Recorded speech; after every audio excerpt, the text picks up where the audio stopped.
नमस्कार दोस्तों, आपका स्वागत है आपके अपने YouTube channel learning point with Abhishek में। यहाँ आपको मिलता है प्रतिदिन न्यूज़पेपर का डिक्टेशन।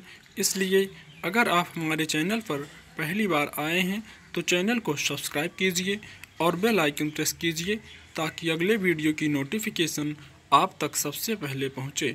वीडियो को लाइक कीजिए, अपने दोस्तों को शेयर कीजिए और अंत में हमें कमेंट करके ज़रूर बताइए कि आपको ये डिक्टेशन कैसा लगा। आज का टॉपिक है मंदी का दुष्चक्र। Ready, start. भारत की अर्थव्यवस्था एक बार फिर भयंकर मंदी के दुष्चक्र में फंस गई है। हालात की गंभीरता बता रही है कि आने वाला वक्त और संकटपूर्ण होगा। इस वक्त जिस तरह के हालात बन गए हैं उनसे निपटने में केंद्र और राज्य सरकारों के हाथ पैर फूल रहे हैं। अर्थशास्त्री परेशान हैं, कुछ सूझ नहीं रहा कि मंदी से कैसे निकला जाए। हालांकि पिछले 5 महीनों में रिजर्व बैंक और केंद्र सरकार ने पैकेज घोषित तो किए हैं, लेकिन वे इस वक्त ऊंट के मुंह में जीरे से ज़्यादा साबित हो नहीं रहे। इस बार क्रेडिट रेटिंग एजेंसी क्रिसिल ने जो आकलन व्यक्त किया है उसके मुताबिक चालू वित्त वर्ष में अर्थव्यवस्था 0 से 5% नीचे जा सकती है। अगर ऐसा हुआ जैसे कि हालात दिख भी रहे हैं तो आने वाले 3-4 साल तक भारत इस संकट से उबर नहीं पाएगा। इससे पहले फिच और मूडीज का आकलन भी कमोबेश यही रहा है।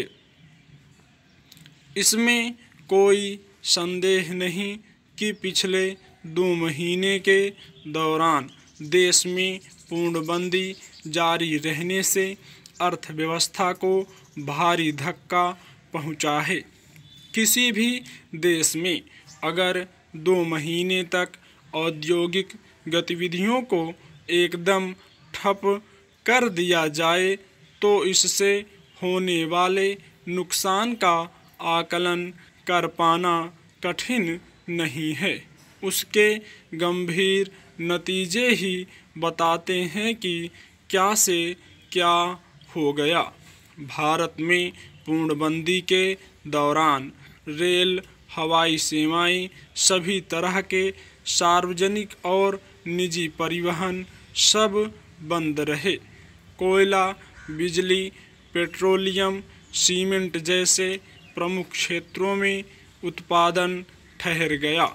रियल एस्टेट से लेकर सारे छोटे बड़े कारखाने, फैक्ट्रियों में कोई काम नहीं हुआ। यानी जरूरी सेवाओं को छोड़कर कहीं कोई उत्पादन नहीं हुआ। इसका दूसरा खौफनाक पक्ष यह रहा कि काम बंद होते ही ज़्यादातर नियोक्ताओं ने कामगारों की छुट्टी कर दी।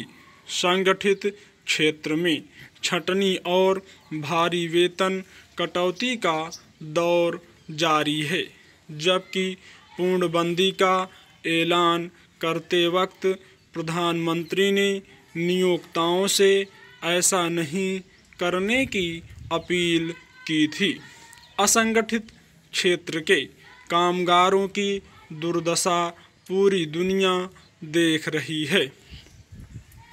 भले कहा जा रहा हो कि हालात कोविड-19 की वजह से खराब हुए हैं, लेकिन वास्तविकता यह है कि भारत में आर्थिक गिरावट का दौर पिछले 2 साल से बना हुआ है।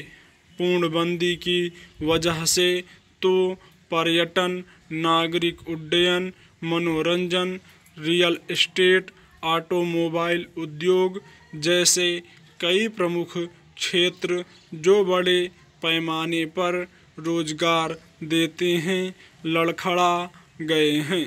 सरकार कह रही है कि छोटे और मझोले उद्योगों को बिना किसी गारंटी के कर्ज दिया जाएगा।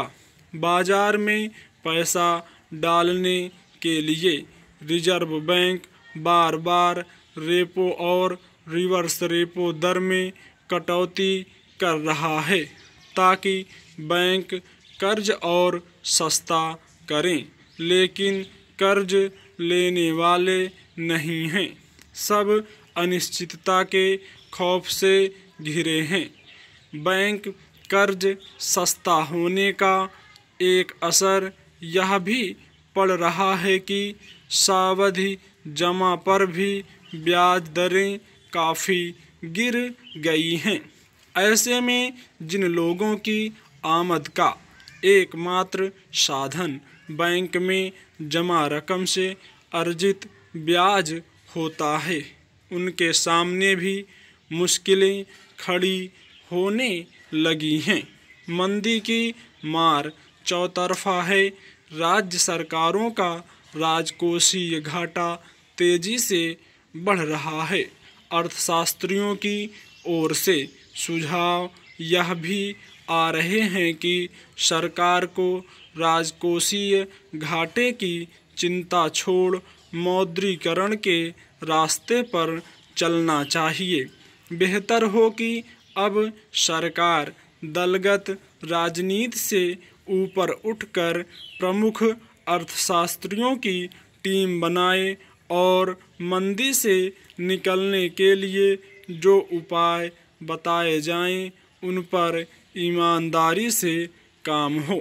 स्टॉप।